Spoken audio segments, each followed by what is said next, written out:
Good evening. This is CTV News for Tuesday, September 18th. I'm Denise Douglas. And I'm Patricia Vallone. Thank you for joining us this evening. Well, as the Carolinas continue to grapple with the aftermath of Hurricane Florence, we are coming up on the anniversary of another devastating storm, Hurricane Maria, which barreled across Puerto Rico. That's right, Patty. Byron Scott is at the U.S. Capitol where there were calls for action.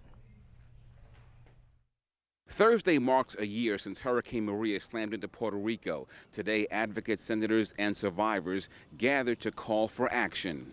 We're here to remember the 3,000 people who lost their lives. Not 64, not 65, 3,000.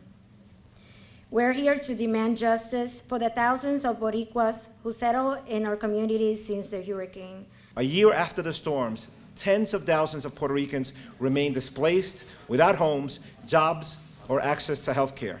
Hundreds of schools, Mary Catherine just mentioned this, hundreds of schools have been closed and thousands of businesses remain shuttered. We had no way of knowing that the pain and suffering unleashed by a natural disaster named Maria would be prolonged by a man-made disaster named Trump. An entire year has gone by since Hurricanes Irma and Maria slammed into Puerto Rico. And while the storms themselves were devastating, what's more disturbing is how incompetent the Trump administration has been over the last year in response to the storms.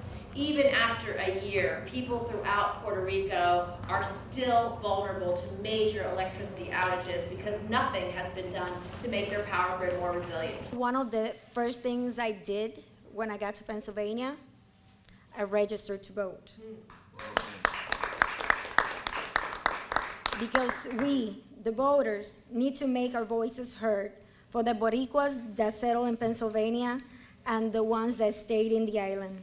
We must never turn our backs on fellow Americans living in Puerto Rico, and we must never stop fighting for the islands until they are rebuilt and fully back on their feet. Anything less is a dereliction of our duty. And to mark that year anniversary on Thursday, several cities will hold vigils, including the city of Washington. Byron Scott, CTV News. And those vigil sites include the White House, the Trump Tower in New York, and Mar-a-Lago in Palm Beach.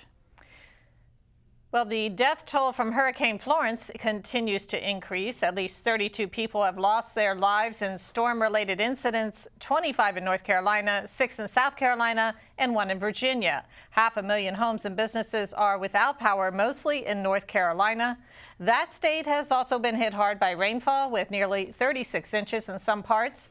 The remnants of Florence passed through our area last night with heavy thunderstorms.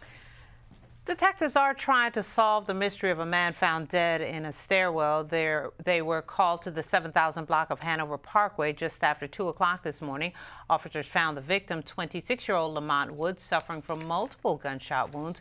Woods, who lived nearby, was rushed to the hospital where he was pronounced dead. Police don't know who killed him or why. Anyone with information is asked to call Prince George's County Police.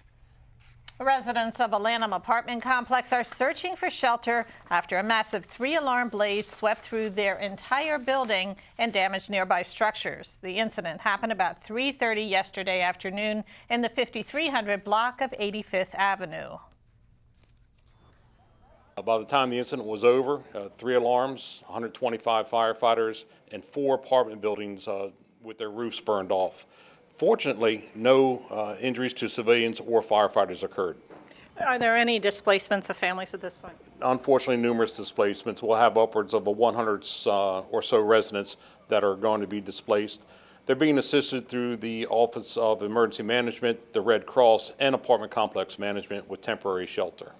How long do you expect all of this to last at this point? Are they going to be out of a home for quite a while? Quite a while, unfortunately. Whenever you burn a roof off of an apartment building, it's going to take quite some time to reconstruct and fix everything that was broken. Plus, you need to bring it up to code. So a lot of those apartments, now that they're destroyed, will be brought up to code with residential sprinkler systems and a lot of other safety devices they did not have before the fire. And Mark Brady says that the water pressure was so low in nearby fire hydrants that firefighters had to connect to WSSC sources to battle that blaze. The suspect in yesterday's fatal shooting in Temple Hills has been identified. The man is 23-year-old Jose Alvarez of Woodbridge, Virginia.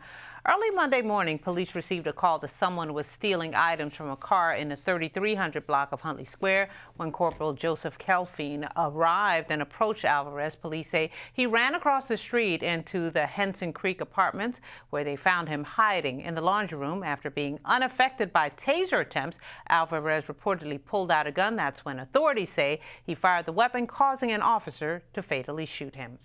The suspect fired one time.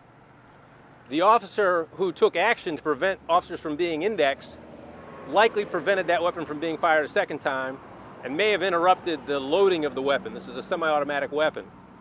And then my information, again, preliminarily, is that one of the other officers, the one who had attempted to tase the individual, also fired one shot, which took effect almost immediately. The officer involved in the shooting has been placed on routine administrative leave.